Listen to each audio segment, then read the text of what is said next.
ನಮಸ್ಕಾರ. ಇವತ್ತು ಮೈಸೂರು ಸಾಂಸ್ಕೃತಿಕ ನಗರದಲ್ಲಿ ಇವತ್ತು ಒಂದು ದುರ್ಘಟನೆ ನಡೆದಿದೆ. ಒಂದು ಮಗುವಿಗೆ ಅತ್ಯಾಚಾರ ಮಾಡಿದ್ದಾರೆ. ಇವತ್ತು ಅತ್ಯಾಚಾರ ಮಾಡಿ ಒಬ್ಬ ಮನುಷ್ಯ ಇವತ್ತು ಎಷ್ಟು ಕ್ರೂರವಾಗಿ 19 ಬಾರಿ ಒಂದು ಚಾಕುವಿನೆಲ್ಲ ಇರಿದು ಆ ಮಗುವಿನ ಅತ್ಯಾಚಾರ ಮಾಡಿ ಕೊಲೆ ಮಾಡಿದ್ದಾನೆ. ಇವತ್ತು ನಮ್ಮ ಮೈಸೂರಿಗೆ ಒಂದು ಕೆಟ್ಟ ಹೆಸರು ಬಂದಿದೆ. ನಮಗೆ ಎಷ್ಟು ದುಃಖ ಆಗಿದೆ ಅಂದರೆ ಅದನ್ನು ಮಾತಾಡೋಕ್ಕೂ ನಮಗೆ ಬಾಯಿ ಬರ್ತಾ ಇಲ್ಲ. ಆದರೂ ಏನೂ ಮಾಡೋಕ್ಕಾಗಲ್ಲ. ಇವತ್ತಿನ ದಿನ ಕೆಟ್ಟ ಪರಿಸ್ಥಿತಿಗಳು ಇದಕ್ಕೆಲ್ಲ ಕಾರಣ ಆಗ್ತಾಯಿದೆ. ಆ ಮನುಷ್ಯನಿಗೆ ತಕ್ಕ ಶಾಸ್ತಿ ಪೊಲೀಸ್ನವರಿಂದ ಮತ್ತು ಸರ್ಕಾರದಿಂದ ಆಗಬೇಕು ಅಂತ ಈ ನಮ್ಮ ಕಾಂಗ್ರೆಸ್ ವತಿಯಿಂದ ನಾವು ಆದೇಶ ಮಾಡ್ತಿದ್ದೀವಿ. ಇಂಥ ದುರ್ಘಟನೆಗಳು ಮುಂದೆ ನಡೀಬಾರ್ದು. ಇಂಥ ಕಾನೂನನ್ನು ಜರುಗಿಸಬೇಕು ಸರ್ಕಾರ. ಅದಕ್ಕೆ ಎಲ್ಲ ಸಾರ್ವಜನಿಕರ ಪರವಾಗಿ ನಾವು ಕೇಳ್ಕೊತಿದ್ದೀವಿ.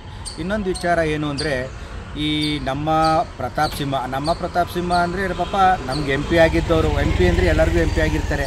ಇದು ಕಾಂಗ್ರೆಸ್ ಸರ್ಕಾರ, JDS ಸರ್ಕಾರ, BJP ಸರ್ಕಾರ ಅಂತಲ್ಲ. 2 ಬಾರಿ MP ಆಗಿದ್ದವರು. ಅವರಿಗೆ ಇವತ್ತು ಕೆಲಸ ಇಲ್ಲ.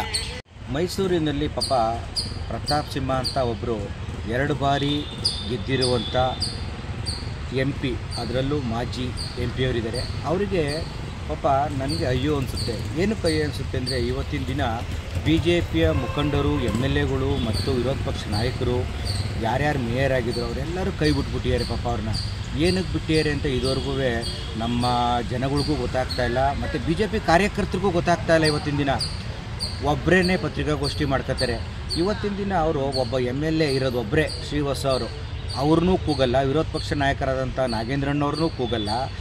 ವಕ್ತಾರಗಳನ್ನು ಕೂಗ್ದಲೇ ಅವರು ಒಬ್ಬೊಬ್ಬರೇ ಮಾಡ್ಕೊಂಡು ಇವತ್ತಿನ ದಿನ ಮುಂಚೂಣಿಗೆ ಬರ್ತಾಯಿದ್ದಾರೆ. ಆ ಮುಂಚೂಣಿಗೆ ಬರಬೇಕಾದ್ರೂ ಒಂದು ಕಾರಣ ಇದೆ. ಏನು ಕಾರಣ ಅಂದರೆ, ನೆಕ್ಸ್ಟು ಅವ್ರಿಗೆ ಅಧಿಕಾರ ಬೇಕು. ಅಧಿಕಾರಕ್ಕೋಸ್ಕರ ಪಾಪ ಚಾಮರಾಜ ಕ್ಷೇತ್ರದಲ್ಲಿರೋ ಕಾರ್ಯಕರ್ತರುಗಳನ್ನ ಒಂದು 4-6 ಜನನ ಹಾಕ್ಕೊಂಡು ಪ್ರೆಸ್ ಮೀಟ್ ಮಾಡೋದು, ಕೂತ್ಕೊಳ್ಳೋದು, ಇಲ್ಲಾರು ಒಬ್ಬರನ್ನೇ ಹಾಕೊಳ್ಳೋದು. ಒಂದು ಸಣ್ಣ ಉದಾಹರಣೆ ಕೊಡ್ತೀನಿ. 200 ಸೀಟು DRCಲಿ ತಗೊಂಡಿದ್ರು. ಈ ಮೊನ್ನೆ ನಮ್ಮ ಕನ್ನಡ ಪಿಕ್ಚರ್ ರಿಲೀಸ್ ಆಗಿತ್ತು. ಆ ಪಿಕ್ಚರ್ಗೆ 200 ಸೀಟು ಒಳಗೊಂಡ DRCಲಿ ಆ ಸೀಟ್ ಭರ್ತಿ ಆದಮೇಲೆ 45 ಜನ ಈ ಕಾರ್ಯಕರ್ತರುಗಳು ನೆಲದಲ್ಲಿ ಕೂತ್ಕೊಂಡು ಟಿವಿ ಅಂತೀನಿ ಪಿಕ್ಚರ್ ನೋಡಿದ್ದಾರೆ. ಇದು ದುಃಖ ಆಗ್ತಾಯಿದೆ ನನಗೆ. ಏನಕ್ಕೆ ದುಃಖ ಆಗ್ತಾಯಿದೆ ಅಂದರೆ, 200 ಸೀಟ್ ಆದಮೇಲೆ ಒಬ್ಬರಿಗೂ ಒಂದು ಸೀಟಿಂದ ಮತ್ತೆ ಇನ್ನೊಬ್ರಿಗೆ ಸೀಟ್ ಕೊಡೋಕ್ಕಾಗಲ್ಲ.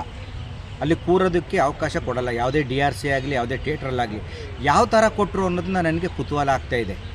ಅದಕ್ಕೇ ಮುಂದಿನ ದಿನಗಳಲ್ಲಿ ಅವ್ರ ಮೇಲೆ ಒಂದು ಕೇಸ್ ಹಾಕಿ ನಾನು DRC ಅವ್ರ ಮೇಲೆ, ಇದು ಯಾವ ಥರ ನೀವು ಕೊಟ್ಟಿದ್ದೀರಾ, ಇಲ್ಲ ಅಂದರೆ ಮುಂದೆ ನಾವು ಯಾವ್ದಾರ ಒಂದು ಪಿಕ್ಚರ್ ಬರ್ತೀಗ ನೆಕ್ಸ್ಟು ಪಿಕ್ಚರು ಅವಾರ್ಡ್ ಪಿಕ್ಚರ್ ಬಂದಾಗ ನಾವೆಲ್ಲ ಟಿಕೆಟ್ ತಗೋತೀವಿ. ಟಿಕೆಟ್ ತಗೊಳ್ದಲೇ ಯಾರು 45 ಜನನೋ 40 ಜನನೋ ಹೋಗಿದ್ರಲ್ಲ BJP ಕಾರ್ಯಕರ್ತರು, ಅದೇ ಥರ ನಮ್ಮ ಕಾರ್ಯಕರ್ತರಾಗಲಿ, ಕಾಂಗ್ರೆಸ್ ಅವರಾಗಲಿ, ಯಾರೇ ಸಮಾಜಕ್ಕೆ ಒಳ್ಳೆಯವ್ರು ಬಯಸರಾಗಲಿ ಅವ್ರಿಗೂ ಅದೇ ಥರ ಫ್ರೀ ಬಿಡಬೇಕು.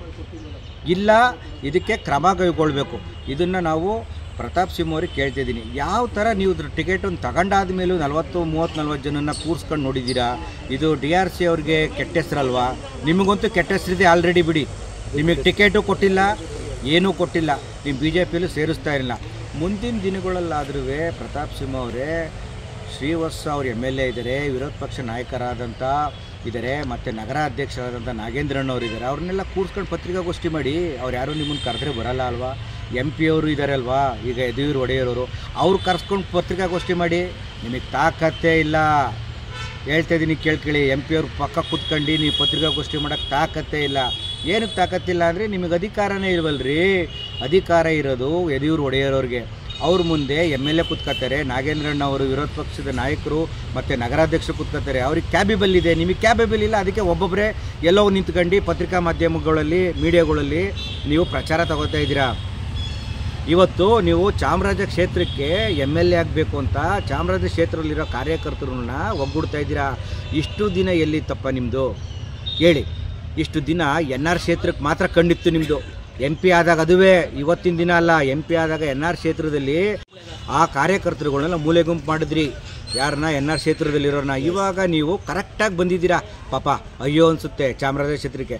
ಚಾಮರಾಜ ಕ್ಷೇತ್ರದಲ್ಲಿ 2 ಬಾರಿ ನಾಗೇಂದ್ರ ಅವರು, 3 ಬಾರಿ ನಾಗೇಂದ್ರ ಅವರು ಎಲೆಕ್ಷನ್ ನಿಂತಿದ್ರು. 1 ಬಾರಿ ಸೋತರು, 2ನೇ ಬಾರಿ ಗೆದ್ದರು, 3ನೇ ಬಾರಿ ಸೋತರು. ಈ ಸೋತಿರೋ ಅಡ್ವಾಂಟೇಜ್ ಇಟ್ಕೊಂಡು ನೀವು ಕಾರ್ಯಕರ್ತನ ಒಳಗಡೆ ಹಾಕ್ಕೊಂಡು ಈ ಪಿಕ್ಚರ್ ಟಿಕೆಟ್ ಕೊಡಿಸೋದು, ಮತ್ತೊಂದು ಯಾವ್ದಾರ ಒಂದು ರಾಮಂದು, ಮತ್ತು ನೆಕ್ಸ್ಟ್ ರಾಮಂದು ಶ್ರೀರಾಮನ ಜಯಂತಿ ಬರುತ್ತೀಗ ಅದಕ್ಕೂ ಒಳಗೊಳಿಸ್ಕೋದು, ಇನ್ನೊಂದು ಮತ್ತೊಂದು ಮಗದೊಂದು ಮಾಡ್ತಾಯಿದ್ದೀರಾ.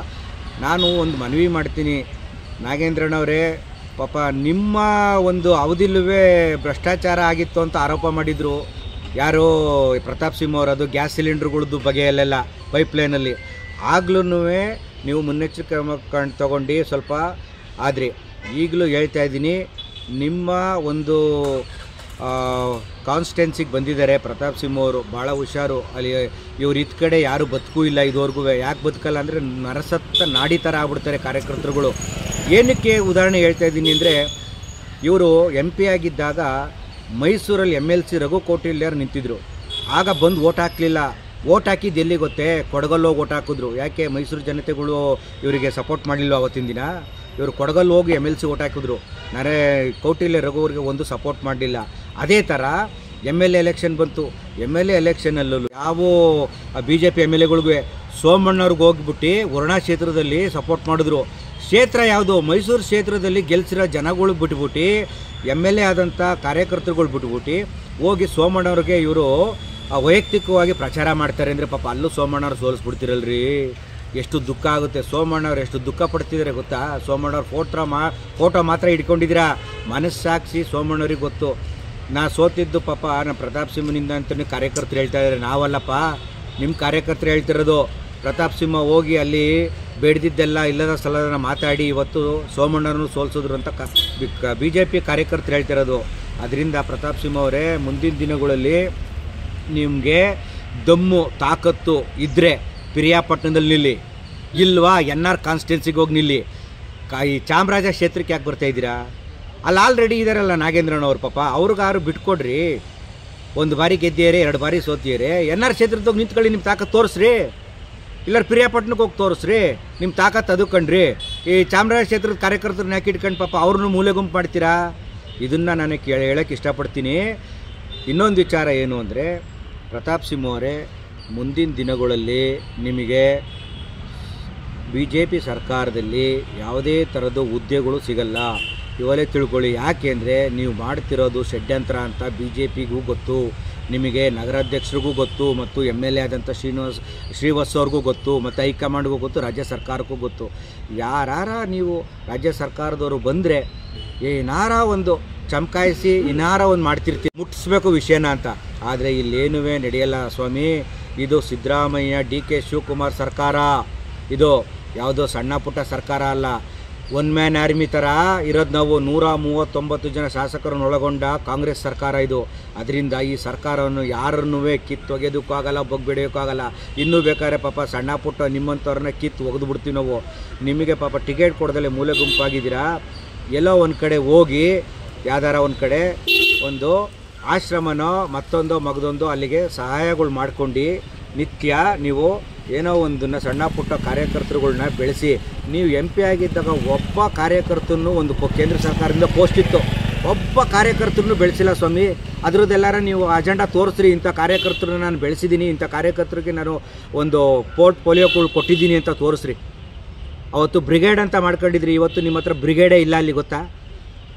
ಬ್ರಿಗೇಡ್ ಅಂತ ಮಾಡ್ಕೊಂಡಿದ್ರು ನರೇಂದ್ರ ಮೋದಿಜಿ ಬ್ರಿಗೇಡ್ ಅಂತ. ಆ ಬ್ರಿಗೇಡ್ ಅವರೆಲ್ಲ ನಿಮ್ಮ ಹತ್ರ ಇದ್ದರು. ಇವತ್ತು ಒಬ್ಬರಾರ ಇದ್ದಾರೇನ್ರಿ ನಿಮ್ಮ ಹತ್ರ?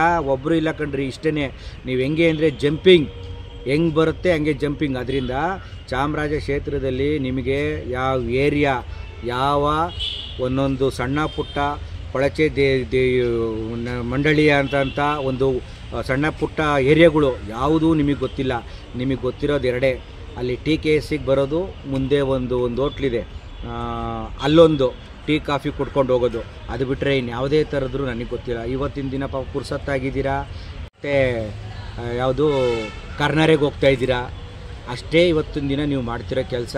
ಅದರಿಂದ ಯಾರಿಗೆ ಟಿಪ್ಪಣಿಗಳು ಮಾಡಬೇಕಾದ್ರೆ ಸ್ವಲ್ಪ ಜ್ಞಾನ ಇಟ್ಕೊಂಡು ಮಾಡಿ. ಯಾರೂ ನಿಮ್ಮ ಹತ್ರಕ್ಕೆ ಬಂದು ಹೇಳ್ತಾ ಇಲ್ಲ, ಇದು ಸಾರ್ವಜನಿಕರು ಮಾತಾಡ್ತಾ ಇರೋದು. ಅದರಿಂದ ಪ್ರತಾಪ್ ಸಿಂಹ ಅವರೇ, ಮುಂದಿನ ದಿನಗಳಲ್ಲಿ ನಿಮಗೆ ತಕ್ಕ ಶಾಸ್ತ್ರ ಕಳಿಸ್ತೀವಿ ಕಣ್ರಿ ನಾವೇನೆ. ಏನಕ್ಕೆ ಅಂದರೆ, ನಮಗೆ ಕಾಂಗ್ರೆಸ್ ವಕ್ತಾರ ಲಕ್ಷ್ಮಣ್ ಇದ್ದಾರೆ.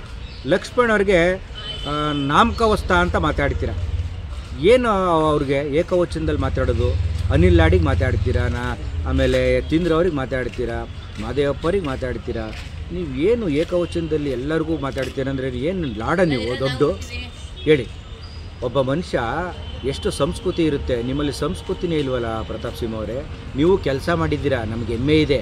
ಅದರಲ್ಲಿ ಇವಾಗ ಮಾಡ್ತಿರೋ ಕೆಲಸ ನಮಗೆ ಹೆಮ್ಮೆ ಆಗ್ತಾಯಿಲ್ಲ.